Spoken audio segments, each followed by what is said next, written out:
Are you tired of walking a reputable technical school for you to study technical courses? Come and enroll at Savers Technological College of Davao Incorporated, located at Rojas Kerner Tirad Paswitz, Liga City. Test the courses offered: Land Transport Technology, Automotive Servicing NZ1, Automotive Servicing NZ2, Small Engine and Motorcycle Mechanic NZ2, Light Vehicle Driving NZ2, Information and Communication Technology, Computer Hardware Servicing NZ2, Visual Graphic Designs NZ3, Metals and Engineering Technology, Welding NZ2, Tourism Technology, Bartending NZ2.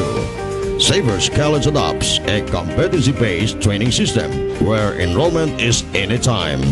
Individualized learning strategy, computer-based research system, skills assessment is performance-based, rigid practical training, complete and advanced training facilities. Regular enrollment starts on May 4, 2015. For details, please contact 0918-444-5405, 0920-286-4927. Savers Technological College of Davao Incorporated is owned and managed by Mr. and Mrs. Larry Serbo. So what are you waiting for?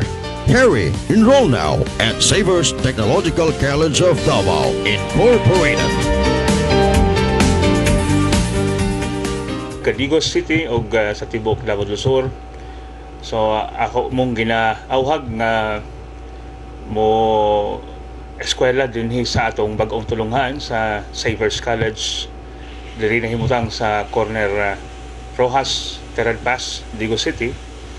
Kini usa ka bag-ong tulunghan nga atong gitukod dinhi sa siyudad sa Digos aron mahatagan nato og eksaktong training sa technical skills development ang atong mga kabataan nga gusto mokuha og mga kurso susama sa automotive technology, welding, computer, tourism ug uban pa nga mga kurso nga na-inline sa atong priority sa TESDA o sa atong nasod Pilipinas. Og amo mong gina-invite nga i-visit ang among lugar aron makita ninyo ang bag-ong setup sa among gitawag nga competency-based training system. Busa mga ginikanan, mga estudyante, amo mong gina-invite, gina-imbitaran nga mo bisita o mo enroll diri sa among tulunghan. Salamat.